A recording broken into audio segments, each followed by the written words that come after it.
if you don't have any questions, probably easiest for everybody to mute themselves so that, you know, we don't, and feel free to eat lunch and do whatever that you need to do while you're watching again. So just Thomas, I can see you share screen's working. Everyone can see. Okay, so yeah. This is Seed Starting 101, and this is a very basic for folks. Sorry, Bonnie, do you mind maybe muting yourself? This is all about for folks who've never done any kind of seed starting, this is like coming in from just the very, very beginning. So yeah, let's move on. So first of all, like, why would we even want to start plants from seed? You know, your garden centers have quite a lot of, sorry, are people seeing the admit to waiting? Or I'm just gonna move this. Why would you want to start from seed? You know, a packet of seed, I know they're starting to be a little bit more expensive than they were, but they cost about the price of a single plant now. But you get much more in a packet of seed. So it's really cost effective to start from seed. It allows you to get a jump on the season, especially in early on in the cold springs. You know, we had a really unusually cold spring this year, and a lot of things that were started outdoors didn't do so well. For example, peas. I know I always get a much better germination if I start peas in trays indoors. There's also certain plants like tomatoes, peppers, and eggplants that can't be directly seeded outside. We just don't have a long enough season here in the Lower Mainland and the West Coast to be able to let those mature in time. So those do have to be started early on.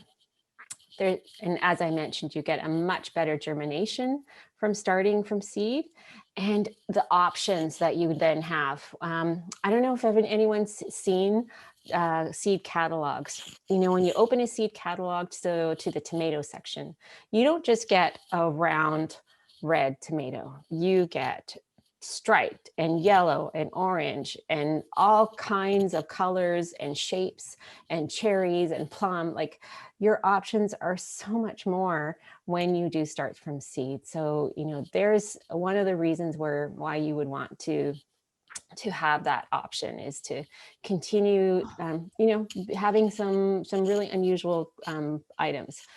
Now that, you know, we're starting this seed starting at this time of the year, I hope many of you will take advantage of fall and winter gardening, which generally starts, like, seeds for Brussels sprouts are started in June. And in July, purple sprouting broccoli and overwintering cauliflower, and then a bunch more in August and September.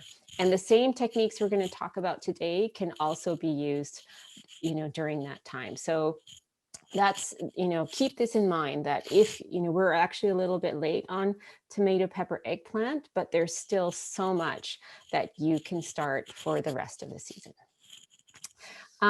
So before I sort of dive into seed starting, I just want you to walk away with a couple of concepts. If you don't learn anything else for seed starting other than this, it's that starting from seed is a two-step process. There is germinating the seed, and then there's growing the seedlings. So if that helps with any of your kind of coming to terms or kind of understanding how this whole thing works, that would be it. That the processes and the environment that you need for germinating seed is actually different from growing the seedling. So hopefully that will be clarified as the workshop continues. And then we'll talk about all of the other containers and things that you might need. So yeah, let's dive in. There are only two things that you need as a gardener to start seeds. One of them is water, and the other is heat. Now, I don't know if you noticed, nowhere in here does it say soil or light. So I just want to kind of reiterate, especially for vegetable seeds, water and warmth is all you need to start that initial germination process. Seeds can be sprouted in paper towel. I don't know if any of you did that when you were, young at school. So, that just basically the paper towel is holding the water around the seed so it can germinate.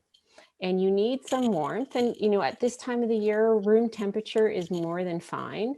That sort of warmish environment is all that most seeds need to sprout. Some seeds like tomatoes and peppers, eggplant, melons, they do like to have a little bit extra boost of heat. So you can, if there's a warm spot in your house, like it used to be on top of fridges before, like the old fridges used to have a lot of heat coming off of them. That would be a great place to germinate seedlings. On top of your water heater, if anyone still has like old waterbed heaters, those things work really well. Yeah, think of places and environments in your house that you already have that may be able to boost some of the heat if you are growing any some additional of those. density that is beyond what is permitted corresponds with the financial I'm not sure who the financial contributions to the restoration of the heritage amenity.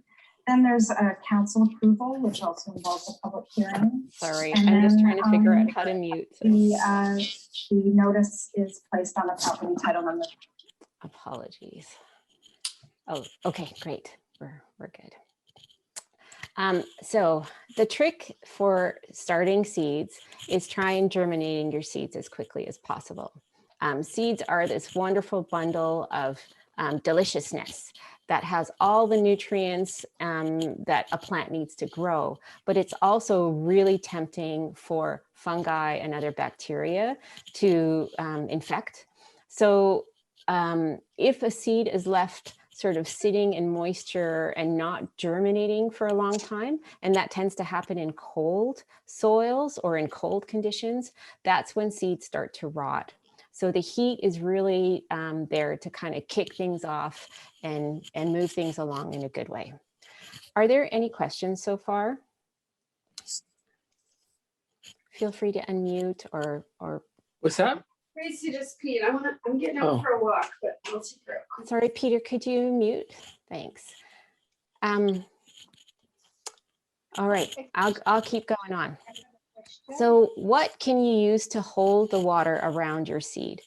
You could soak the seeds in water, but like I mentioned, you would, you raise the risk of, if the seed is left in water too long, of that seed actually rotting.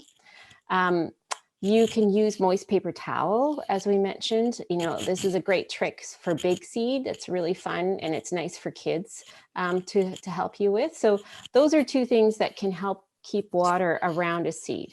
Now, as fun as they are, on our farm, we actually don't use either of these methods. We use potting mix.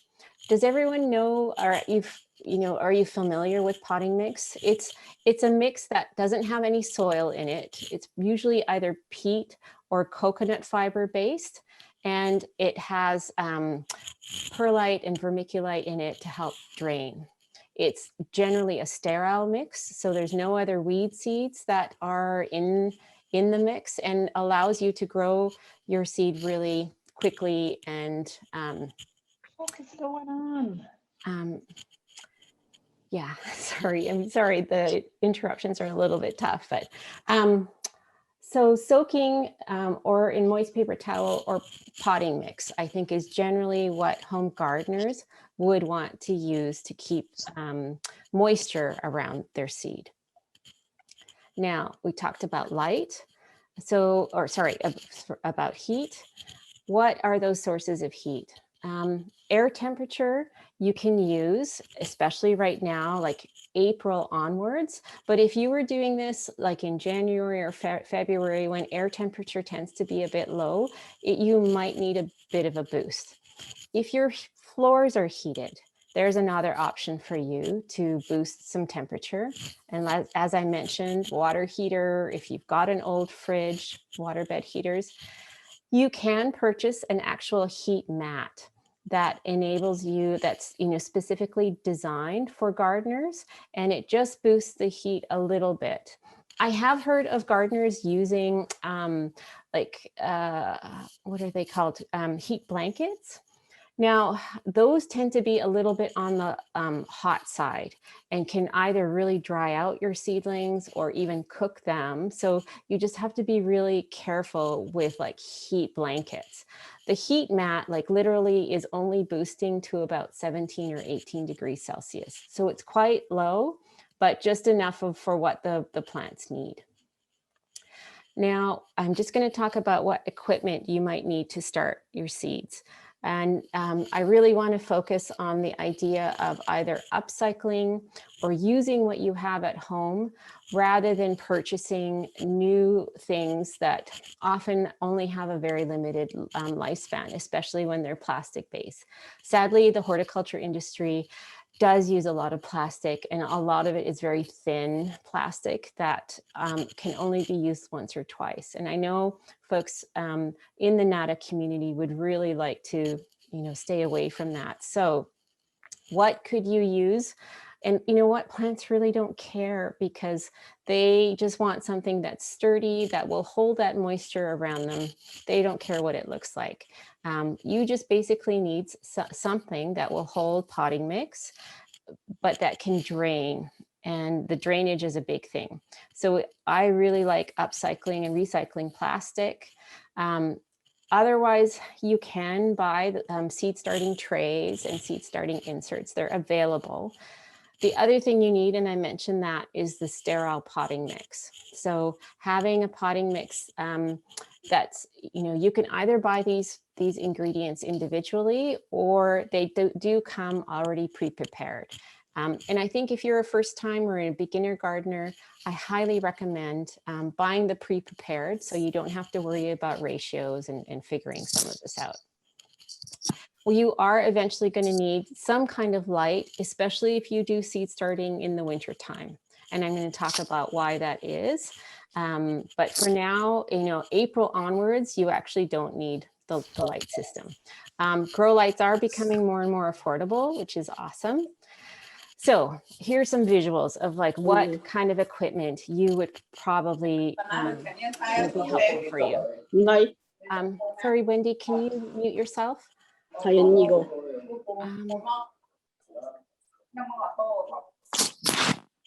can't see where Wendy is to mute you. Right. Arzeena, as the host, you can mute everyone. I'm looking and all I can see is I don't have a mute all control right now. I just have there's some unusual, floating meeting controls. I don't know what that is. Sorry about that. But anyways, hopefully folks can just double check on your mute functions to see that you're muted. So apologies for that. I'm going to stop here. How are folks feeling about I've kind of dumped a lot of information on you about potting mixes and, containers and heat. I just want to give folks a chance to either unmute yourself with a question or type it in the chat. Otherwise, I'll go on and then you can ask questions at the end. How are folks feeling?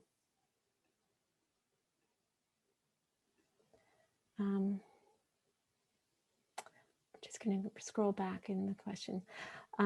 So there was a question about egg cartons for germinating seeds. So thanks for asking that, because as you can see, they're definitely a possibility for seed saving, and we do get egg cartons in your lives, so that's an option to use it. One thing I just want to point out, if you're using any kind of material that is porous, like paper, cardboard, and that includes the cardboard, paper, like egg cartons, they do lose moisture very quickly. And so if you can see in the photos that I'm just putting up, the gardener who has used the egg cartons has actually lined the bottom of the egg cartons with the actual egg shell itself. That helps to keep the moisture in a little bit longer. So that's certainly an option. And if you see the toilet paper roll on the bottom left, again, using the plastic tray will help keep some of the moisture in, but it also helps prevent a lot of those toilet paper rolls from unfurling, because that can sometimes happen too. If you're using something like a toilet paper or a paper towel roll, they can unfurl when they're moist. So kind of containing all that with something, some kind of tray, or as in the egg carton example, using the shell itself is really helpful for keeping moisture in, because we'll talk about, the moisture retention is really helpful. And as a newbie, it takes a little bit of stress off of the, figuring out when to water.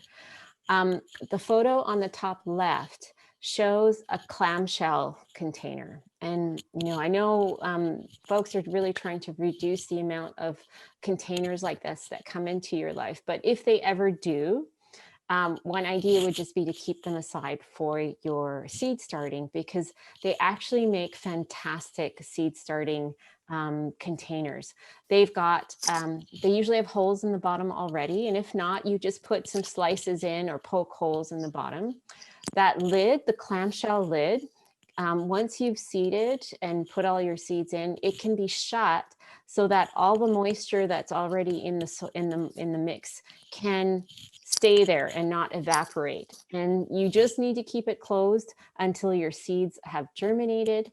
And once they're up, you can open the lid. So that's a really nice kind of type container for seed starting. And I still continue to use that. If I've only got like one or two neat varieties that I've just found a little bit of seed of, that's a great kind of container to reuse, at least until you can recycle it.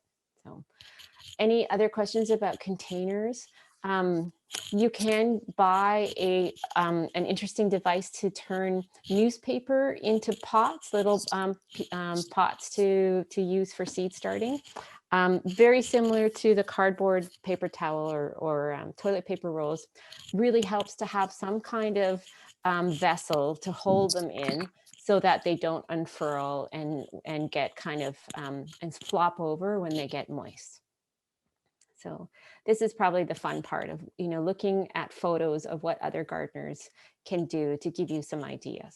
Okay, so this is just like the equipment that you might want to get together before you actually kind of, delve into seed starting.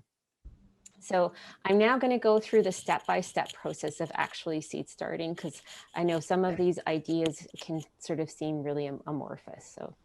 So first of all, whatever container you have, be it an actual like 4-inch pot that you've got, or, yogurt containers, sour cream containers, all of those kind of hard plastic containers are also really good to use as long as you poke the holes in the bottom. So whatever you have, fill your container with pre-moistened mix. So this is the potting mix that we were talking about. Moisten it to a level where you can feel the dampness, but it's not dripping with water. If you squeeze it, some drops will come out, but it's not swimming in water. I guess that's probably the best way to describe it. So I like to fill my container to the very top and then sprinkle the seeds that you want to plant on the surface. So if you've got your standard yogurt container size or a 4-inch pot, I try to limit it to no more than 5 or 6 seeds in that size of container, just so that they're not competing with light and nutrients and water. Like the more you put in, the more you actually have to really worry about keeping it well moist and enough nutrients. So just sprinkle the surface with the seed. Then you're going to cover that seed with dry mix. And the reason I say dry is it's much easier to figure out how much mix to put on when it's dry. When it's wet, it gets to kind of be clumpy. And for small seed, you want to put just a little bit of mix on the top. You know, it's basically the width of the seed. You double that, and that's the width, and that's the depth of the seed that you put on. The depth of the mix that you put on. So for small seed, you just put a little bit of mix on top.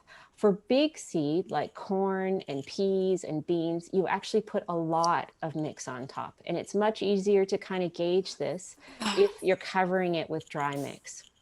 So you've filled your container, you've sprinkled the seed, you've covered it. And then the next process is to press everything down. And you want to do that for a number of reasons. As you're pressing that dry mix and the seed and the moist mix on the bottom down, you are allowing that seed to come into really good contact with the moist mix. You're also developing, as you press down, there's now a lip on your container so that in the future, when you go to water, the water doesn't sort of fall out of the container and run off. There's a nice lip to capture this and then it lets it drain. Does that make sense to folks? So you filled it to the top with the mix when it was pre-moistened, but when you press, it allows you to compress some of that air out so that your mix is now like where your seeds are going to be a couple of inches down. Potting mix is really airy and fluffy. So when you first put it in, there's a lot of air pockets. The pressing really allows you to compress and create that lip so that your soil level is below the level of the container. All right. And then last step is just the top area that was dry. You're just going to water a little bit to moisten the top. And if possible, try and cover whatever container, be it a tray, a yogurt container, or a clamshell. Try and put a cover over it. I like to use clear plastic so that I can see what's going on. And so you could use a bread bag if you have any kind of clear plastic in your life. You can purchase domes, clear domes that go over trays. That's something that can be reused for a number of years. Or, you know, even putting a book on top. Well, you probably don't, any kind of plastic. You don't want to use something that can get damaged by the moisture underneath, but you're just basically trying to keep the moisture in so you don't have to water while the seed is germinating. This is the only, this is kind of the trick that you're trying to use. And then you'll start to see like little green things starting to poke up out of the soil.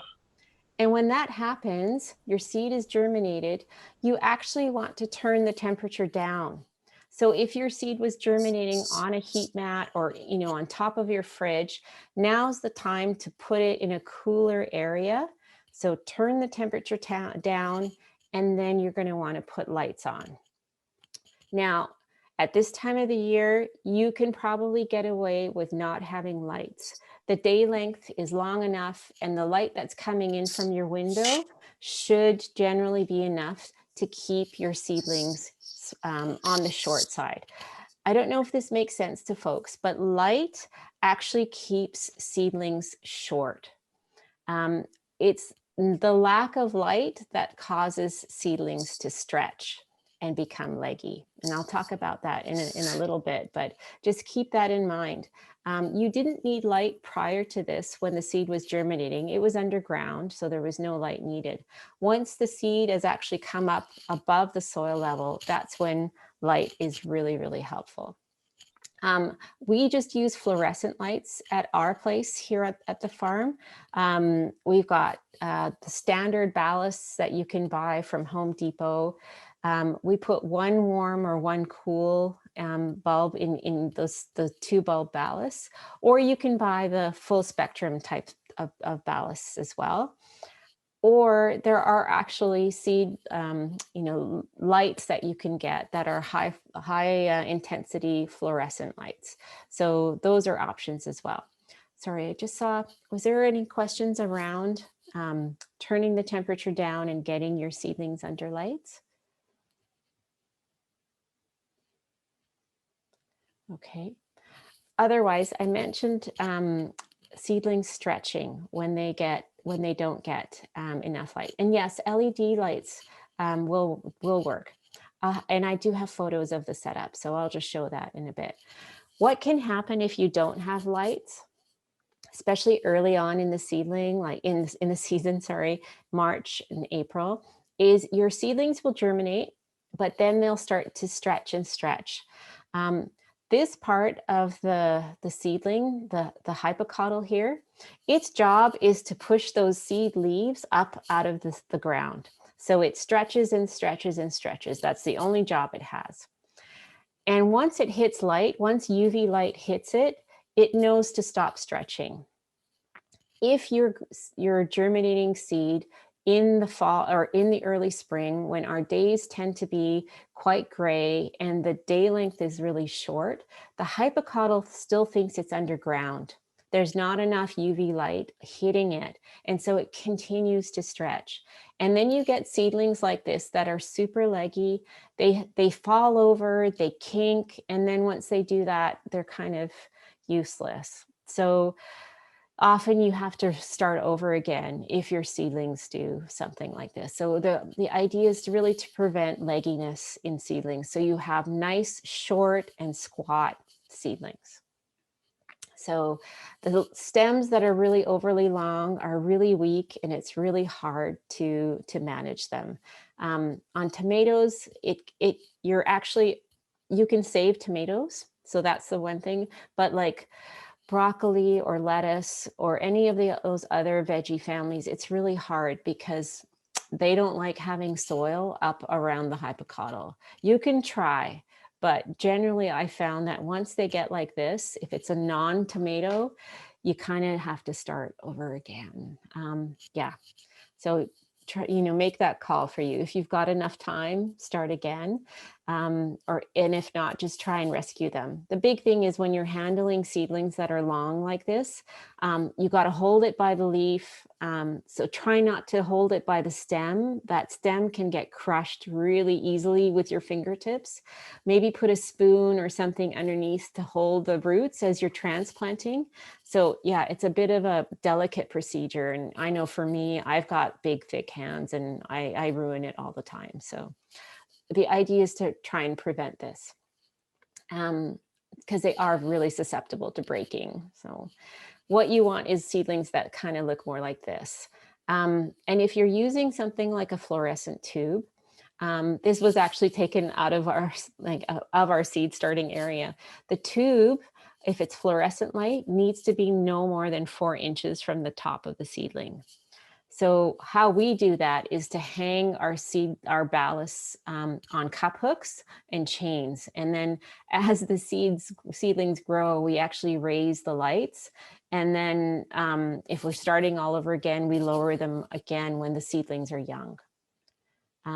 So if you don't have a system of chains that you can use, like this is one of those Home Depot plastic shelf systems where you can't really attach chains and stuff like that. You can use whatever you can to raise the level of your tray or your container closer to the light. So, we had some old Happy Planet juice containers, whatever you've got.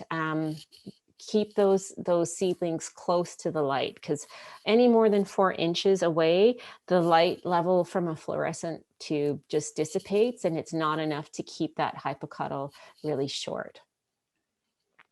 So, okay, the next few slides are just like some of the other pests and diseases that can happen, but I noticed a couple of questions about this setup. So LED can absolutely be used. There are, as I mentioned, there are some grow lights that have really high level or intensity of lights. So Carrie's got a question that says, my seedlings are only 2 weeks old and are leggy. Is it too early to move them outside? Not too early to move anything outside now. I mean, luckily the temperatures in, right now, late April, early May, are warm enough during the day that they can go outside. So right now it's actually a really good time that, if you did start any seeds inside, you wouldn't even actually need a light setup right now. As soon as they're up, I would keep them outside. The only thing is, if it's something like a tomato or a melon or cucumbers, our nights are still a little bit too cold to leave them outside overnight. So sadly, it's a lot of, schlepping in and out. So out during the day and then in at night. And then that way they should be okay. So yeah, everything from now on, you could chuck outside, or not chuck, but place your trays outside or your containers during the daytime and then bring them inside at night, just until nights are reliably warmer than 10 degrees Celsius. That's kind of the temperature that most of your warm season, like melons, cucumbers, tomatoes, they don't like temperatures below 10 degrees Celsius. Right. So I think that will hopefully help that question. Glynis says, although I'm planting in the biodegradable container directly into the ground, so fingers crossed it'll be okay. Yep. Shani, what about leggy carrots? Okay, so here's the thing. I've never actually grown carrots in a container. The only root vegetables that I have seen that can transplant well from seed starting in a tray are beets. Carrots and radishes and most of the root vegetables would prefer to be seeded directly outside where they're going to stay. When you transplant carrots, what happens is any kind of jostling of that root causes the root to fork or become hairy, like you get misshapen carrots. That's why we generally don't start root vegetables in trays or doing like a seed starting system like this. So the good thing is there's plenty of time. You can start those carrot seeds if you still have some left outside. So that's what I would do. Question is, how about thinning out seedlings when they are coming up right next to each other? Yeah, that's probably one of the hardest things for gardeners is accidentally or maybe on purpose, you started a few too many seedlings. Once they're up out of the ground and have what's called their true leaf. So this photo shows the seed leaf that's come out with the seed. Once it grows the third leaf, which generally is called the seed leaf, this is when it starts to need nutrients. You need to start watering it with a liquid fertilizer or put some nutrients in the potting mix. So you separate them out, put them in their own container with mix that has food in the mix. So this is the time when you have to decide, do I really need 30 tomato plants? So either you sacrifice some, you can snip them off with scissors, or you pot them up into individual containers and give those containers away to friends. But try not to keep them too close together for their growing time in their pots. Otherwise, they'll compete with nutrients with each other. So the question is, how about, will my seeds grow if they are from last year?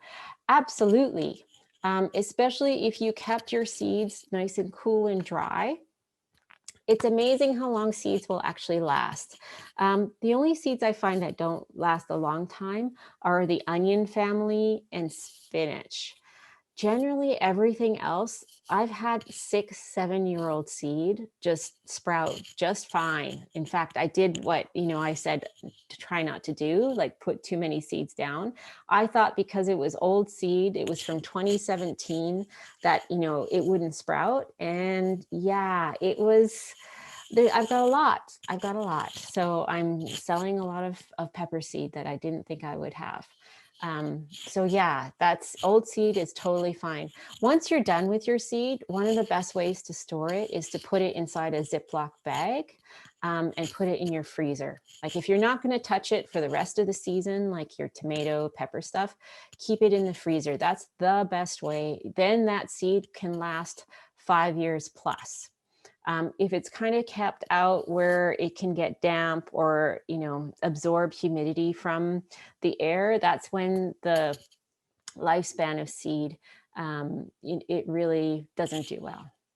So Chai has asked, can you grow beetroot without seed? No, you can't. If you want to eat a beetroot, you're going to have to start with seed. I think what you're thinking of is if you plant a root, like a beetroot that you bought from, the supermarket or wherever, will it grow another beetroot or a bigger beetroot? And generally, no. Root vegetables are what's called biennial. In the first year that they grow, they put on this beautiful storage root. And then when you plant them again for the second year, they want to put all of that root energy into making flowers and seed. So your plant will just go to flower, which is lovely, but probably not what you're looking for. And especially if you've got a small garden, saving seed from one plant is not a good idea. So yeah, for root vegetables, you do have to start from seed. Okay, so I'm just watching the time. I just want to point out a couple of issues that can come up for gardeners when they're starting seeds in trays or indoors in containers. The first one is, your seedlings will be growing really beautifully. You've got, some true leaves happening, and all of a sudden they start to fall over. And it looks like someone has pinched them at the soil level. This is what's called damping off, where, it's a really healthy seedling and all of a sudden it just lies down. The stem is pinched. What has happened is that there is a fungus that lives at the surface of the soil. It's an aerobic fungus. It needs oxygen, but it also needs moisture. So it can live at the soil surface. It infects the stem of seedlings. And then when it does that, the seedlings fall over and die. And unfortunately, once that happens, there's just no way to recover. In fact, all of the seedlings in that container will generally become infected. And what it is a sign of is overwatering your containers. And, it's basically you're killing your seedlings with too much kindness. So the way to prevent this from happening is to ensure that the top of your potting mix becomes dry in between your waterings. Potting mix is really difficult to judge if your container actually needs water. Generally, young seedlings, they generally don't need to be watered more than once every 4 or 5 days. So definitely not every day. What I do is lift the container and just see how much moisture is in it. The weight is a much better way of figuring out if it needs watering versus the color of the potting mix on top, because on top it will turn light brown and you'll think the whole thing is dry, but there's a lot of moisture underneath. So just lift it up, and that's one way of just figuring out how to water. Now, if you are uneasy and you're not sure about your watering, there's a couple of natural ways of preventing this. When you plant your seed, that whole thing about filling your container, sprinkling the seed and pressing. After you have pressed and watered, sprinkle cinnamon on the top of your pot, on top of the soil. So cinnamon is a natural antifungal, and it will prevent this disease from really taking hold. You can also use cold chamomile tea, because chamomile also is an antifungal that will specifically prevent this damping off fungus. The other issue you can often have, and this also comes from overwatering, is you'll start to see these little black flies that fly around, and they're called fungus gnats. And they're basically, the fly itself is not doing much, but when they lay their eggs near your seedlings, when the eggs hatch, the larvae, they start to eat the roots of your plants. And so your plants start to become yellowy and they don't look good. So this also is an issue of too much water, so much water that fungus is starting to form in the soil, and that, the larvae also eat fungus that's growing in the mix. So prevention is always the best. So again, ease off on the watering. Make sure the drainage in your container is good, so there's no water sitting at the very bottom. This fly is attracted to the color yellow, so you can purchase yellow sticky traps that if you do see this, this is a really easy way of trapping them, is to use yellow sticky traps. Now, I myself have found that if I leave a cup of tea around my seed starting area, whatever, the flies also will land in my tea.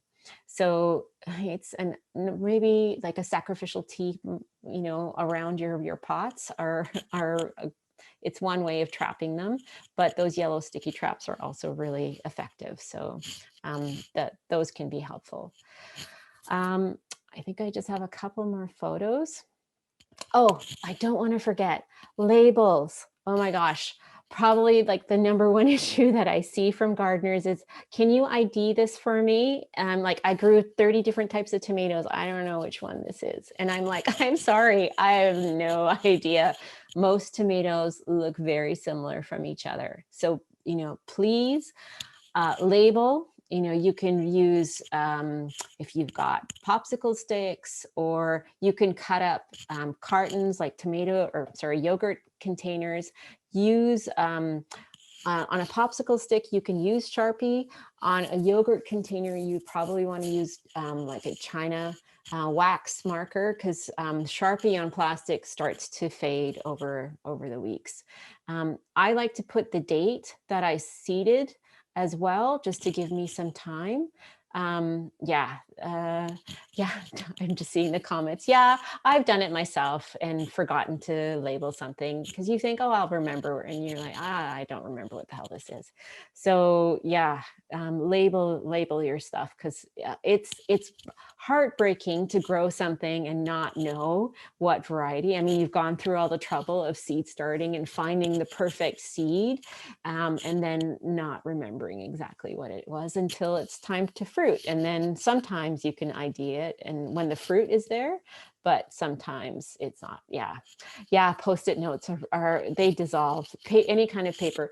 You can use tape, especially like tape that you can write on. So painter's tape or masking tape on the container, that will generally last. So don't just put tomato, like make sure you've got the variety name so that you know exactly what variety. And as I mentioned, like, try not to plant more than 5 seeds in a pot the size that you see here, 4-inch.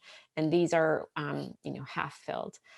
Just some more ideas of, where you can grow things and how. This just shows some of the domes that you can purchase.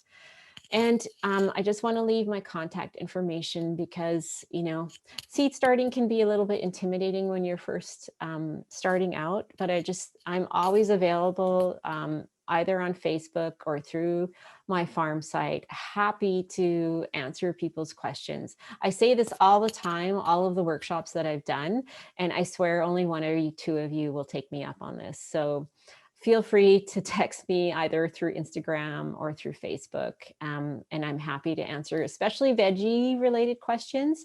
I'm not super, I don't have a lot of experience in flowers, but certainly on the veg, it's something that I love to do. So yeah. I am going to stop sharing my screen so that's a little bit easier to see all of you, and then it's easier for me to check out the chat as well. Thanks, Tom, for sharing in the chat the link to our website. And let's see, I'm just looking. Okay, I live in an apartment. It's cold. I have east facing light, no south. Do I need a warm mat? Um, uh, Devin, right now, you probably can get away with not having a heating mat. Like the only things that you can see now that might need a little bit of extra heat are things like melons and cucumbers. So sadly, it's a little bit too late to start peppers and eggplant from seed. You might just be able to get away with growing early tomatoes, but the late season tomatoes, it's a little bit too late. So yeah, to answer your questions, I think you should be okay just in, your own, air temp.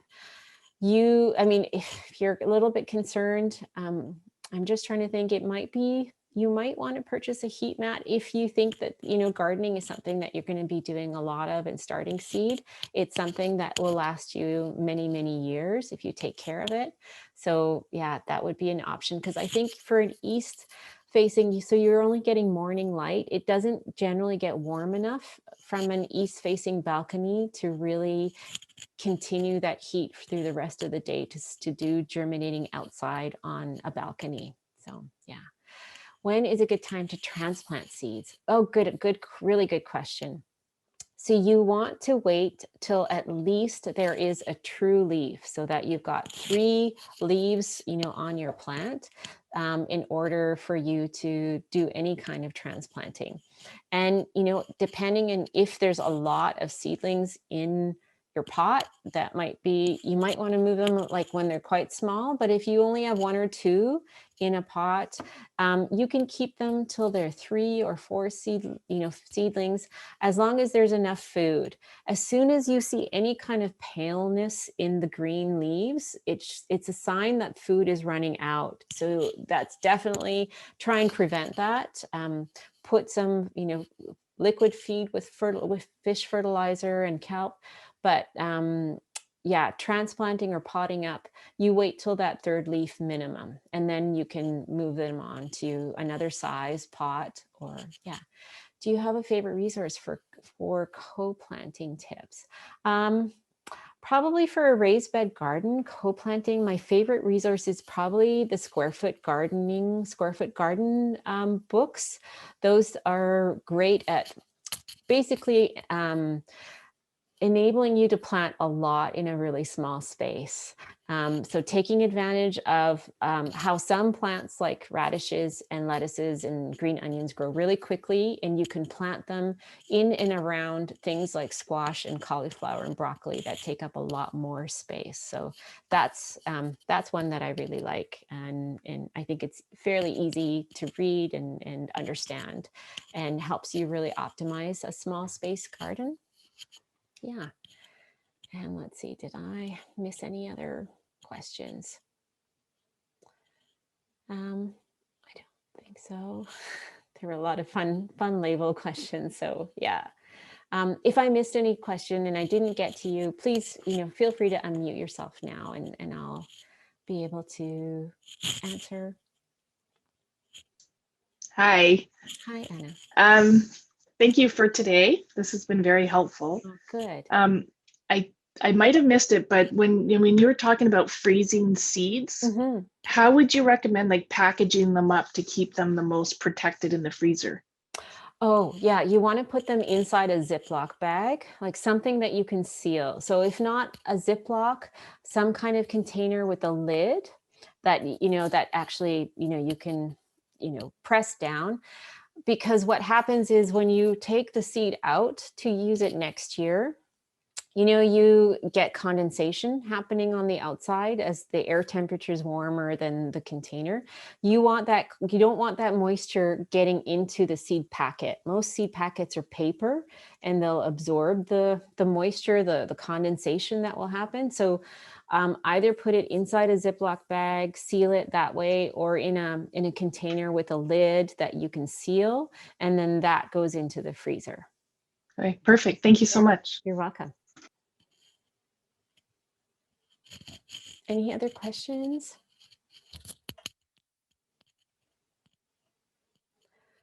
Well, yeah, thanks. Thanks so much, Shani. I hope that was really helpful. there's lots of great resources. Your local garden centers are really helpful.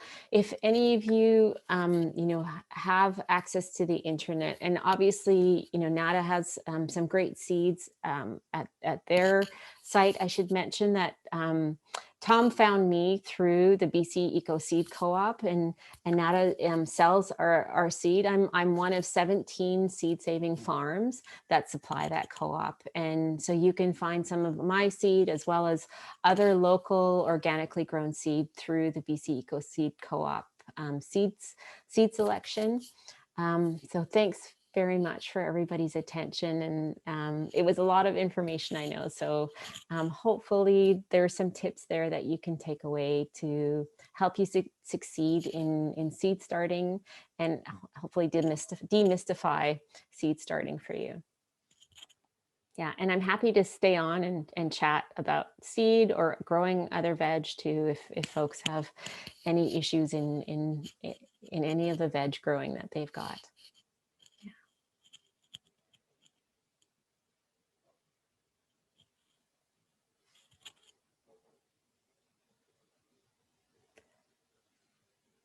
Well, Thomas, I think, well, thanks so much, Hamir. It's been really Thanks great. so much, to- Arzeena. Yeah, you're welcome, Thomas. Thanks. I'm going to just stop recording.